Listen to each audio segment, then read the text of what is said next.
One day the cowherd men of Vrindavan went to Ambikavana for the Shivaratri festival. They bathed in the river Sarasvati.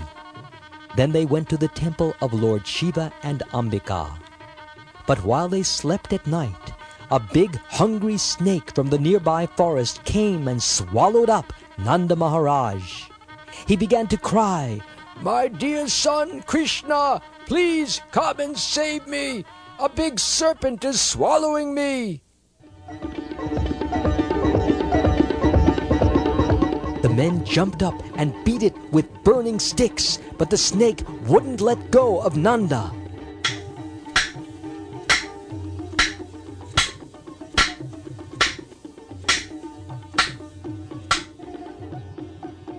Krishna came and just put his lotus feet on the beast when something very wonderful happened. The snake dropped Nanda Maharaj and suddenly turned into a beautiful demigod named Vidyadhara. He was shining brightly and dressed in nice clothes and a gold necklace. He offered his obeisances to Krishna. Krishna said, "You are such a beautiful demigod. How did you get the body of a snake?" He said, "My lord, in my last life I was named Vidyadhara. I was known all over the world for my beauty. While flying in my airplane one day, I saw a great devotee named Angira. He was very ugly. Because I was so proud of my beauty, I laughed at him. So Angira turned me into a serpent.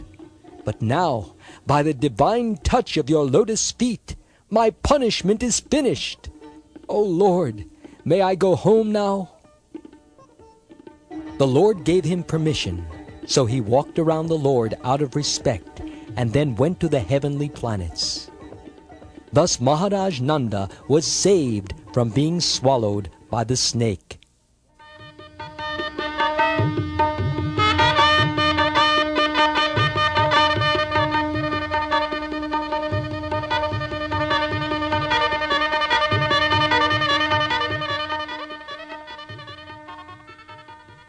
One very pleasant night back in Vrindavan, both Krishna and his elder brother Balaram went into the forest with the gopis. At that time, a demon friend of Kuvera came there.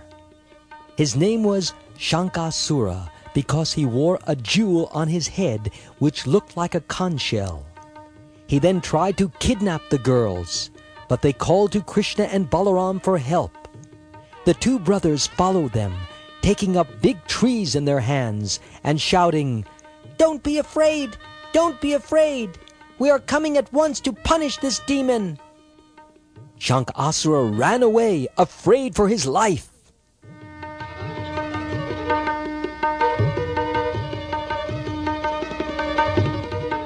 But Krishna did not let him go very far and chased him wherever he ran.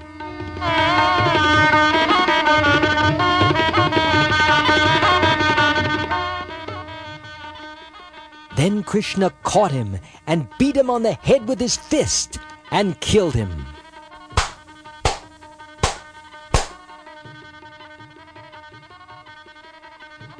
He went back to the gopis and took the demon's jewel to give to his older brother Balaram.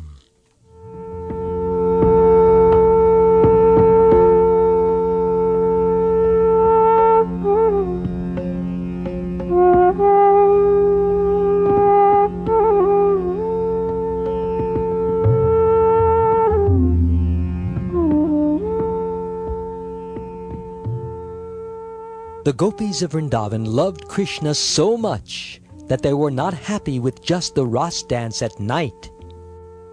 When Krishna went with his friends and cows, the gopis spent the whole day at home remembering stories about Krishna.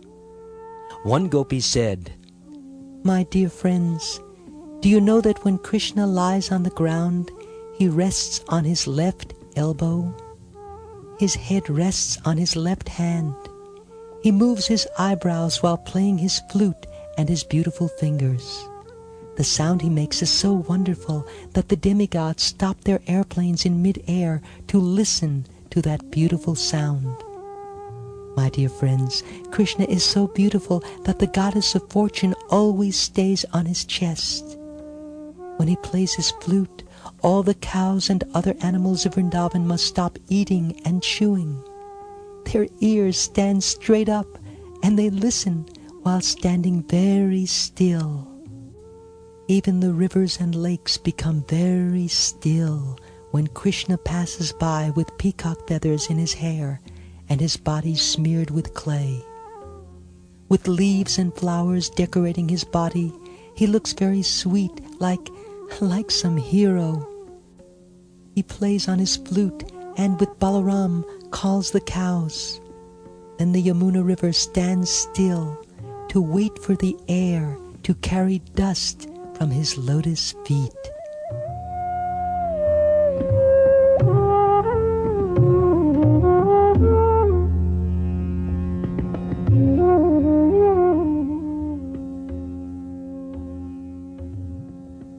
Without having Krishna there in the daytime, the gopis cried so much. Sometimes they thought he was coming and would stop crying. But when they saw that Krishna did not come, they would again begin to cry even more. Krishna always went through Vrindavan forests and walked on Govardhan Hill, playing his flute.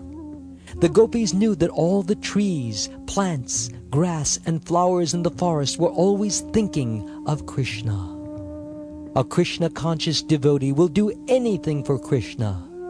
So naturally, the trees and plants wanted to give whatever they had, the fruits, flowers, and honey from their branches.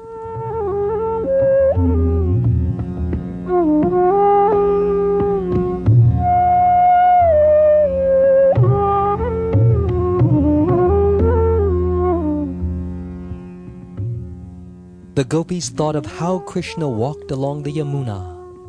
He was happy to hear the bumblebees buzzing and humming, and would play his flute. All the sounds became so sweet to hear that the fish, swans, ducks, and other birds just stopped swimming or flying. They listened attentively with closed eyes, worshipping Krishna. By remembering Krishna all day long, the gopis became happier, and they gave him all their love. By chanting the Hare Krishna mantra all the time and remembering the wonderful stories about Krishna, anyone can be a devotee of Krishna. That is how a Krishna-conscious devotee can always be happy, just like the gopis of Vrindavan.